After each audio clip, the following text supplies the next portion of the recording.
go about making our decisions, we understand why we have the decisions that are going to be made.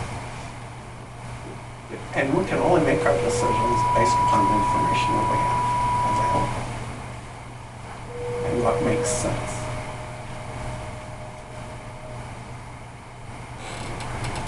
There's nothing that can't be fixed if you decide to work together. And that isn't what's happened here.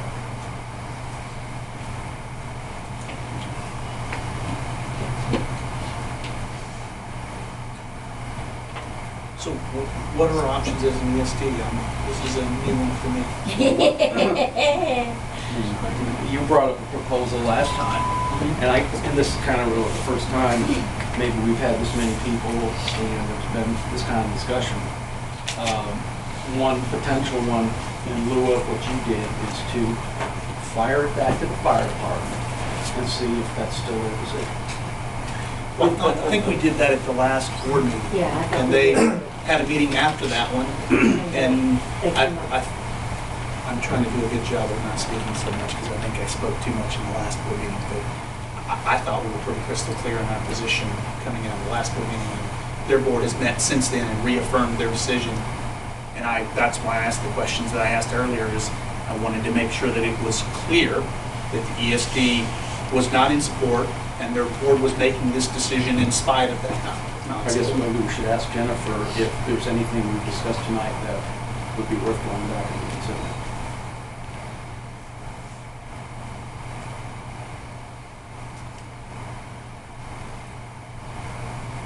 My personal feeling is that there are quite a few people here that aren't typically present at ESD meetings, as well as people that were typically not present at board meetings or special meetings. I can also say that some of the comments that you read, I guess, and that you received emails from, that I find it a little bit concerning that those individuals that felt it all of a sudden need to write those comments number once attended a board meeting or a special meeting that was held. I believe some people even showed up late at the special meeting on Monday. My point of reading those is because we've only heard one side up here.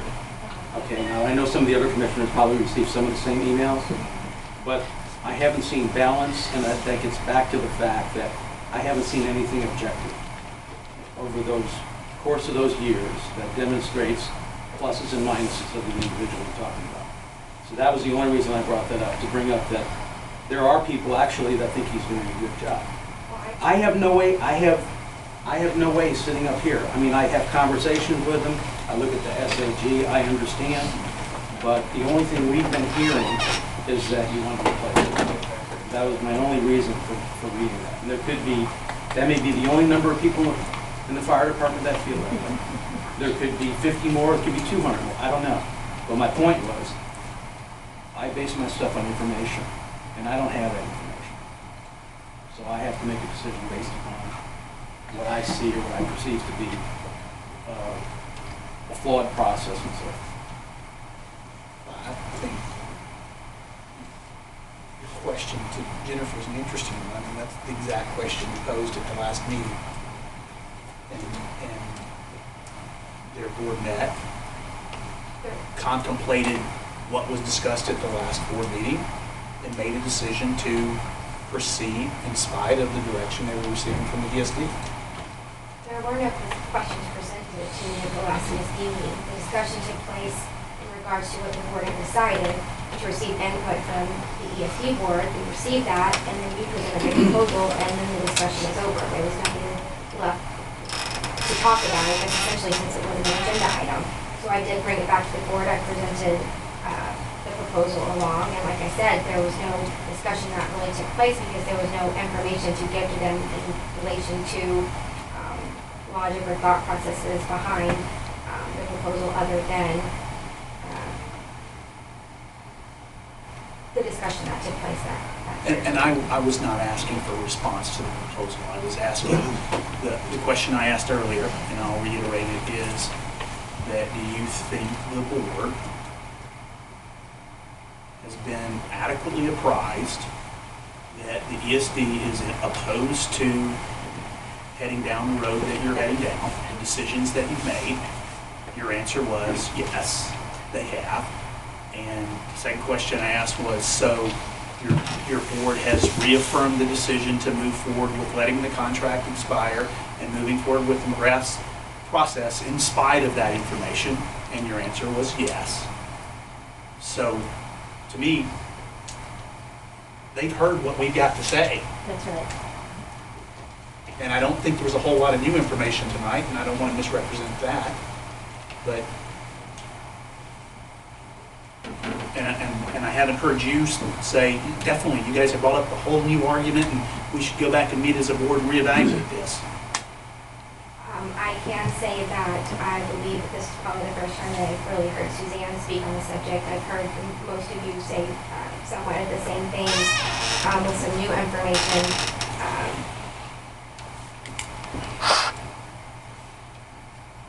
I guess it was my misunderstanding, and I should have clarified earlier on that you were wanting tangible evidence.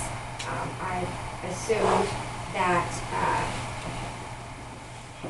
based on the board's decision and the discussions that they had had and that had taken place, that, in my opinion, and I guess I should not base things off of my opinion, that would have been evidence enough for you. I did not realize that we needed to provide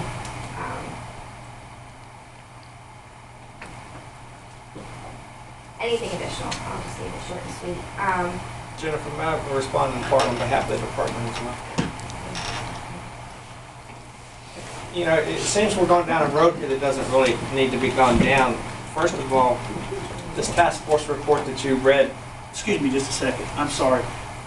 You can't, are you giving him permission to speak on behalf of your board? Yes. Okay. Yeah, I just asked. I know you asked that, but I want the entire room to be crystal clear that she is now assigning that responsibility to you. She's not abdicating her responsibility, but you've got 6 people up there speaking for you. She can have somebody help speak for her on behalf of the board, and that's why I asked permission. She gave it. I'm on the task force committee. I've never seen that report, much less agreed to what you read. So that's one thing. The contract, this whole relationship, I mean, it's in the contract. The contract clearly says that ESD is to have no involvement with the personnel decisions of this department, other than going through the process and selecting the chief when we're done. It's very clear in here you don't have a role in that. And for you to continue to berate Jennifer on this is ridiculous. We have a position we can take, which is Absolutely. canceling the contract. So that's why we have these discussions. Wait, I need to look while we finish. So, I mean, the contract clearly states that the ESD is not having any role in these decisions. The ESD is to look at the department for results only, period. So that's one thing. And I think your code of ethics say the same thing. So you might need to look at that as well. As far as this idea that we're wanting to create a vacancy, it's not the case. The contract expires. There will be a vacancy. We're just not willing to renew it at this time. We've been trying to do this process now for almost 9 months. It's been delayed by concerted effort on behalf of the ESD, whether it's in the minutes or not, to continually postpone it. The decision by the board was not to postpone it. Now, the fact that the contract expires is unfortunate, but we've been put in this position, in my belief, and on the board's belief, as a result of the ESD's action. So I think a lot of things have been mischaracterized here, and to continue to even discuss it in a public forum, you know, the department's personnel decisions, and to try to come out and force us to say exactly why we don't want Joe, and to drag that through the mud in the public forum, is not appropriate, and it's unprofessional. So that's my 2 cents on behalf of the board.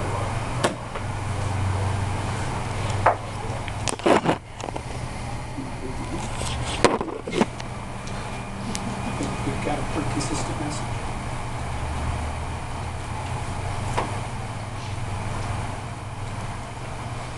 Anything else? Okay. So, we're left with how we're going to respond.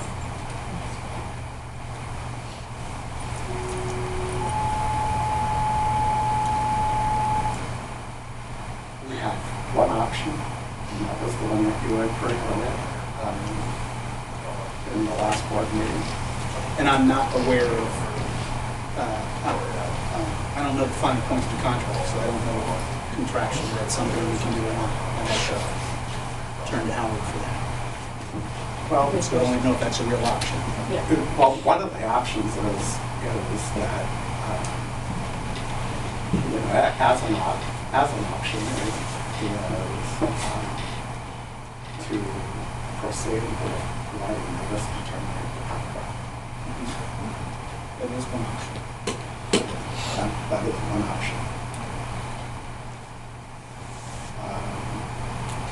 You would have to have, identify the breach, how we breach that contract before you can terminate it or something. Actually, there's, I'll let her finish. I'm not even gonna go there. It's something that we need to look at, we need to look at it. Yeah. 9 o'clock, this was a special meeting to receive a report from them. We've got a lot of people that came here tonight, I think, but course of action, I would suggest at this point, so that we can review all of this and invite people to speak. And then either come back at our next meeting or schedule a special meeting to address specific issues that you want to.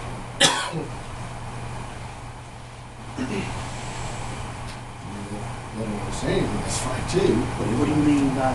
Well, if you want to have a special meeting between now and 22nd or something, you can, to address the very limited issues that we want to look at, whether it's the contract, whether it's the proposition that you offered last week.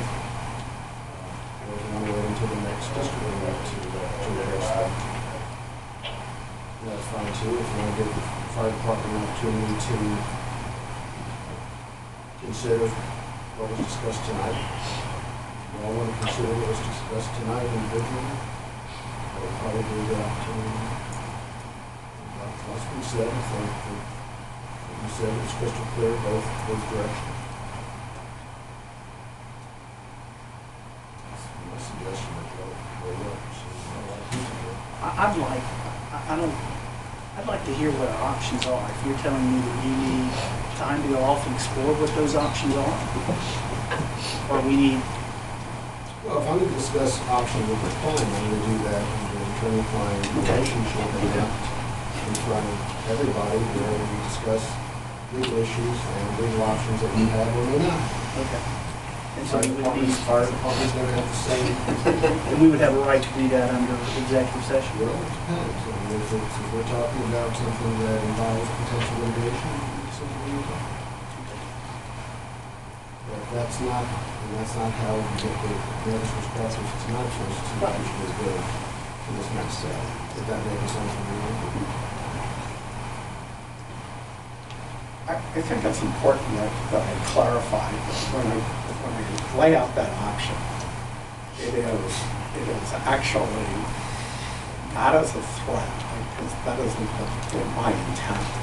It was to actually to acknowledge the fact that there are some issues within the contract that need to be addressed. And that the only way that you can actually discuss them or to change them is to terminate the existing contract and renegotiate a new one.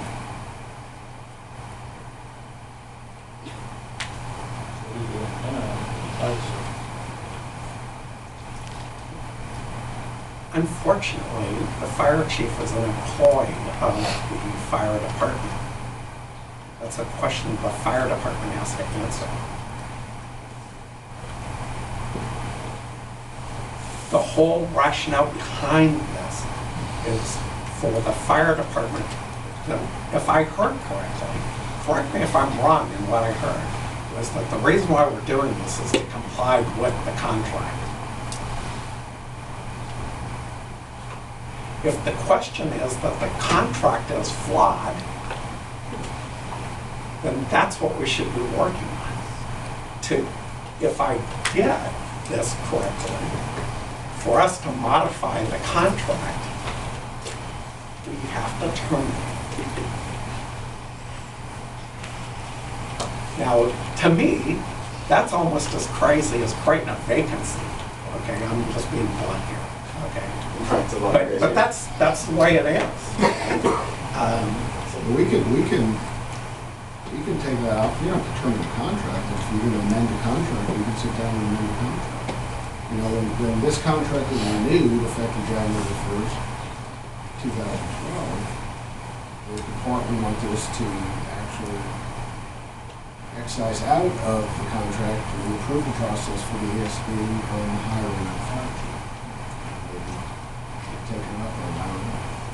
You know, the original position of the ESD going back to the Dan and Don days was that the district would actually be the employer of the fire chief. That was the original presentation. So where we are today started from a number of years ago, and if this is an opportunity to do what you're suggesting, as far as negotiating this point, we're ready to go.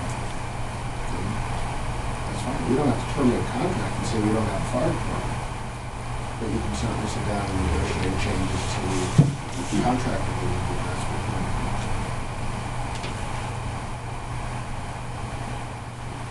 That didn't sound like the process. People say yes to it.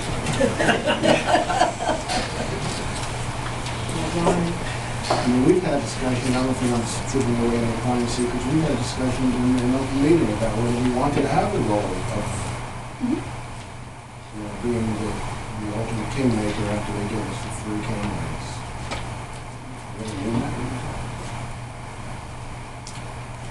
We may have presentations we want to offer to the fire department. The concept of the district hiring fire chief, who in effect is deemed the fire chief of the fire department, is not alien either in Harris County or elsewhere. Politically. But the reason why it may appear that I'm trying to steer you towards the journey, ultimately, there are a lot of things for us to talk about if that's what we want to do. And if I'm hearing you right, you're thinking that we should have an executive meeting to discuss those issues first or not? No, that's not for, I don't think that's for executive session, I think that's for us to sit down and fire department representative. What Mike can bring in is something that would probably have to be for the executive session if we're actually going to terminate and get involved in potential litigation with the executive session. Just a quick question, if you don't mind. Which contract did we talk about? There's 2 contracts. You got me confused. Sorry. The service. We got the service contract between the department and the board, and then the chief's contract. And both of them have been brought up in this discussion. So now, confused as which one are you truly talking about? Okay, to clarify for the group, the contract that I'm speaking to is the contract between the fire department and ESD. So there would be no fire department at that point? Well, no. Yes. Excuse me, actually, Where would we? yeah. What council has provided is that we can negotiate the terms and conditions of the contract at any point. The other alternative, as there are many alternatives, is to terminate the contract. Basically, Brian, to answer you directly, and for the benefit of everybody else, there is always an opportunity to resolve any issue if the 2 parties that are involved are willing to sit down and negotiate. So for my benefit is, have we ever operated without a contract? Well, we operated past the term and we extended this, but there is a contract. We have to have a contract in order to extend it. So if we terminated the funds, we'd stop. Correct. We couldn't allocate funds if there's no contract. Yeah, but I suspect we wouldn't have a fire department responding to the call to you. No, I'm just looking for clarification. We have I wouldn't expect if we weren't paying. So we have to have a legal obligation to expend funds. Okay.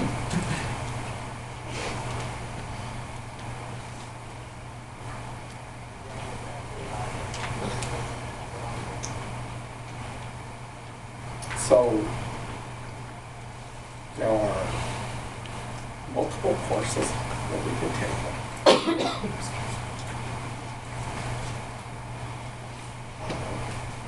If this effort was to satisfy a contract requirement, and you guys are only trying to meet that obligation, then it would make only sense to us that if we don't like the way that you have interpreted it, or the process that you have elected to follow, that we renegotiate the terms of the contract.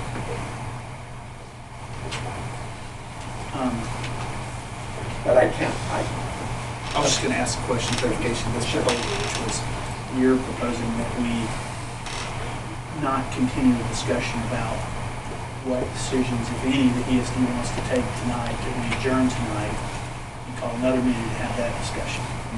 That's your recommendation.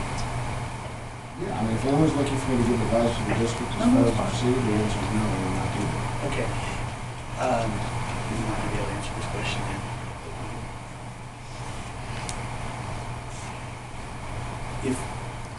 If we wanted to prevent a period, no, never mind.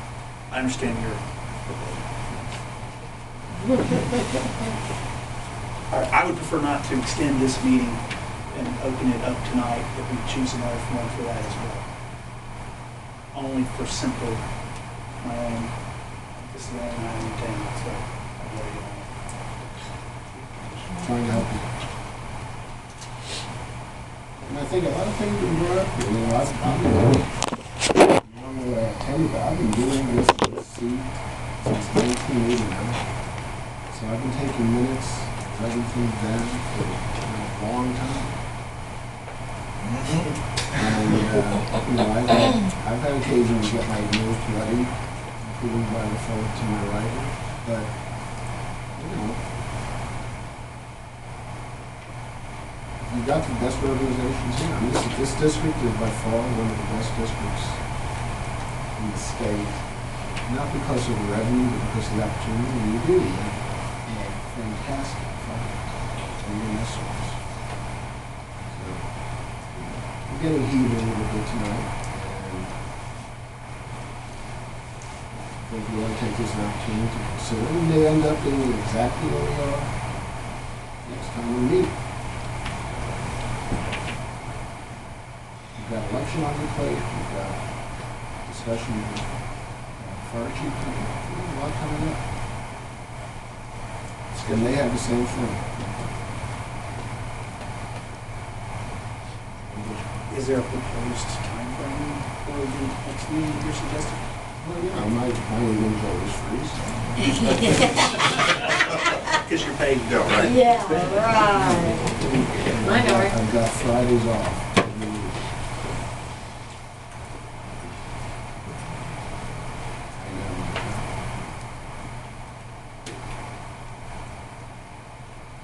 So, I would like to entertain an opportunity to table this discussion.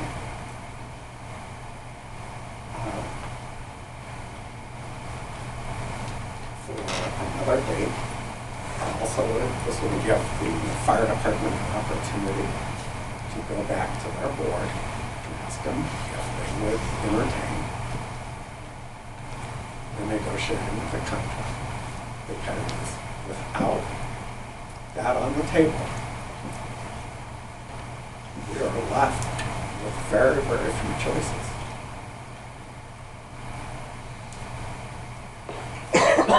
And I would employ that you talk to your board of directors and recognize that it's not a personal issue. They have to do what's best for the department and ultimately best for the public. I think Jennifer is perfectly clear as to how the board feels about their current course of action.